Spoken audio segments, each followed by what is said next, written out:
আসসালামু আলাইকুম আমার প্রিয় দিনদার ভাইরা, আপনারা আপনাদের মোবাইল চার্জ করার কথা কখনো ভুলে যান না, কিন্তু আপনারা আপনাদের জন্য জীবনের জন্য নামাজ পড়ার কথা কিভাবে ভুলে যান। আজকের ভিডিওটা হলো একটা চিন্তা করার টপিক নিয়ে। যদি আপনারা কখনো এই চিন্তাটা করেছেন যে আমি নামাজ পড়তে চাই কিন্তু আমি নামাজ পড়তে পারি না, তাহলে এই ভিডিওটা একদম লাস্ট পর্যন্ত দেখতে থাকুন, ইনশাআল্লাহ অনেক কিছু বুঝতে পারবেন। ভিডিওটা শুরু করার আগে আপনাদের কাছে আমার ছোট্ট একটা রিকোয়েস্ট, যদি আপনারা এই চ্যানেলটা সাবস্ক্রাইব এখনো না করে থাকুন তাহলে এখনই সাবস্ক্রাইব করে দেন। ইনশাআল্লাহ অনেক কিছু শিখতে পারবেন এবং কি আপনাদের একটা সাবস্ক্রাইবে আমাকে আরো মোটিভেট করে আরো সুন্দর সুন্দর ইসলামিক ভিডিও বানানোর জন্য। এই জন্য যদি সাবস্ক্রাইব না করে থাকেন এক্ষুনি সাবস্ক্রাইব করে দেন। তাহলে চলুন আমরা আমাদের ভিডিওর মেন টপিক নিয়ে আলোচনা করি। আল্লাহ রাব্বুল আলামিন কোরআনের মধ্যে সূরা আল মুনাফিকুন আয়াত নাম্বার 7 এর মধ্যে আল্লাহ রাব্বুল আলামিন বলে, ইয়া আইয়ুহাল্লাযীনা আমানু লা তুলহিকুম আমওয়ালুকুম ওয়ালা আওলাদুকুম আন যিকরিল্লাহ। হে ঈমানদারগণ, তোমাদের ধন সম্পদ, তোমাদের টাকা পয়সা এবং কি তোমাদের সন্তান তোমাকে আল্লাহ রাব্বুল আলামিনের কাছে থেকে দূরে না করে দেয়। মনে রাখতে হবে এই দুনিয়ার মধ্যে সবচেয়ে শক্তিশালী বস্তু হলো দুইটা, একটা হলো নিজেদের ফ্যামিলি এবং কি নিজেদের সন্তান, এবং কি 2 নম্বর বস্তুটি হলো নিজের ধন সম্পদ টাকা পয়সা।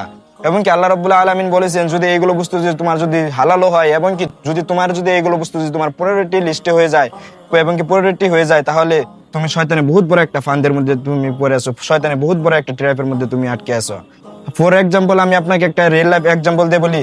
ধরে নেন আপনি একটা মার্কেট চালান, যে মার্কেটের মধ্যে আপনি সকাল থেকে নিয়ে একদম পুরো রাত পর্যন্ত আপনি আপনার কাস্টমারদের সাথে আপনি বিজি থাকেন, এবং কি আপনি ফজরের নামাজ থেকে নিয়ে আপনি এশারের নামাজ পর্যন্ত প্রত্যেকটি নামাজ আপনি মিস করে দিলেন, এবং কি আল্লাহর জিকির থেকে আপনি দূরে থাকলেন, এবং কি কোরআন শরীফ তেলাওয়াত থেকে আপনি দূরে থাকলেন, এবং কি তারপরেও আপনি বলতেছেন যে আমি তো এত মেহনত করতেছি আমার ফ্যামিলির জন্য আমি এত মেহনত করতেছি। তাহলে বড় ভাই এটা শুনে রাখুন যে এটা হলো আপনার জীবনের সবচেয়ে বড় একটি লস। কারণ আপনি আপনার ফ্যামিলির জন্য দুনিয়ার খুশি আপনি কিনতে গিয়ে আপনি আখিরাতের কথা আপনি ভুলে গেছেন, আপনি আল্লাহ রাব্বুল আলামিনের কথা ভুলে গেছেন, নামাজ পড়ার কথা ভুলে গেছেন, সবকিছুর কথা আপনি ভুলে গেছেন। বহুত আফসোসের একটা বিষয়। এখন মেন কথা হলো যে মানুষ কেন নামাজ পড়ে না, এবং কি মানুষ নামাজ পড়তে চায় তবুও কেন নামাজ পড়তে পারে না, এবং কি তাদের প্রায়োরিটি লিস্টের মধ্যে দুনিয়ার সমস্ত বস্তুই থাকে কিন্তু তাদের প্রায়োরিটি লিস্টের মধ্যে নামাজ কেন থাকে না। এটা হলো শয়তানের বহুত বড় একটা চালাকি। শয়তান আপনার চোখটাকে দুনিয়ার প্রতি এতটাই ফোকাস করে ফেলেছে যে আপনি দুনিয়ার কথা আখিরাতের কথা আপনি ভুলে গেছেন, এবং কি আপনার পরের একটা জীবন আছে সেই জীবনের কথা আপনি ভুলে গেছেন, এবং কি আল্লাহ রাব্বুল আলামিনকে আপনি ভুলে গেছেন। আস্তাগফিরুল্লাহ। আল্লাহ রাব্বুল আলামিন কোরআনের মধ্যে সূরা নাসের মধ্যে আয়াত নাম্বার 4-5 এর মধ্যে আল্লাহ রাব্বুল আলামিন বলেছেন, মিন শাররিল ওয়াসওয়াসিল খান্নাস আল্লাযী ইউওয়াসওয়িসু ফি সুদুরিন নাস। শয়তান হলো মানুষের মনের মধ্যে মনে মনে ওয়াসওয়াসা দেয়, মানুষের মধ্যে মনে মনে ওয়াসওয়াসা দেয়। শয়তান চায় যেন আপনি নামাজ থেকে অনেক দূরে থাকেন, এবং কি যখনই আপনি একটা নামাজ আপনি ছেড়ে দেন শয়তান সেটাকে সাকসেস মনে করে। এখন আপনাদের কথা হলো যে আপনারা শয়তান থেকে কিভাবে আপনারা দূরে থাকবেন। আপনারা যদি 5টা টিপস যদি আপনারা ফলো করেন, 5টা আমল যদি আপনারা করেন, তাহলে আমি 100% গ্যারান্টিতে বলতে পারবো যে আপনারা শয়তানের থেকে আপনারা অনেক দূরে থাকবেন ইনশাআল্লাহ। ইনশাআল্লাহ শয়তান আপনাকে ধোঁকায় দিতে পারবে না।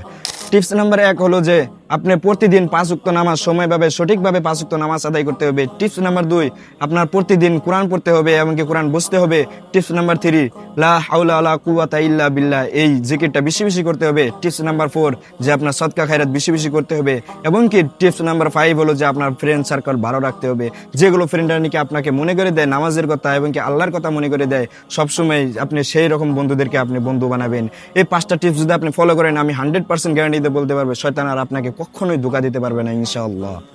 সম্মানিত আমার দিনদার ভাইরা, আল্লাহ রাব্বুল আলামিন আপনার কাছে কি চাইছে? আপনার কাছে তো আল্লাহ রাব্বুল আলামিন এমনি বলে নাই যে তোমার কাছে যত ধন সম্পদ আছে, যত টাকা পয়সা আছে সবকিছু আমাকে দিয়ে দাও, তোমার যত খুশি আছে, তোমার যত চাহিদা আছে সবকিছু আমাকে দিয়ে দাও।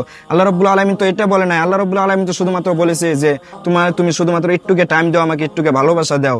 মনে রাখতে হবে নামাজ এটা আল্লাহ রাব্বুল আলামিনের সাথে প্রতিদিন 5 বার করে অ্যাপয়েন্টমেন্ট। আপনি অল্প চিন্তা করে দেখেন, যখন আপনার কোনো বসে আপনাকে কল করে তখন আপনি সব কাম সবকিছু ছেড়ে আপনি সেই বসের কাছে আপনি চলে যান, কিন্তু আল্লাহ রাব্বুল আলামিন প্রতিদিন আপনাকে 5 বার করে কল দেয়, আপনি তার কল আপনি হ্যাং আপ করে দেন, তার কল আপনি ইগনোর করে দেন, তার কল আপনি রিসিভ করতেছেন না। এটা হলো বহুত বড় একটা শয়তানের একটা চালাকি। এবং কি আল্লাহ রাব্বুল আলামিন এই নামাজটা আমাদেরকে দিয়েছে, এই নামাজটা হলো আল্লাহ রাব্বুল আলামিনের সাথে আমাদের সাথে একটা রিলেশনশিপ। তাই সম্মানিত আমার ভাইরা, আপনারা যদি আপনাদের জীবনে যদি বহুত বড় চেঞ্জ আনতে চান তাহলে নামাজ দিয়ে শুরু করুন, ইনশাআল্লাহ আল্লাহ রাব্বুল আলামিন আপনার জীবনে অনেক বরকত দিবে। এবং কি আমরা দোয়া করি যেন আল্লাহ রাব্বুল আলামিন আমাদের সবাইকে যেন সঠিক পথে এবং কি সঠিকভাবে চলার জন্য তৌফিক দান করে।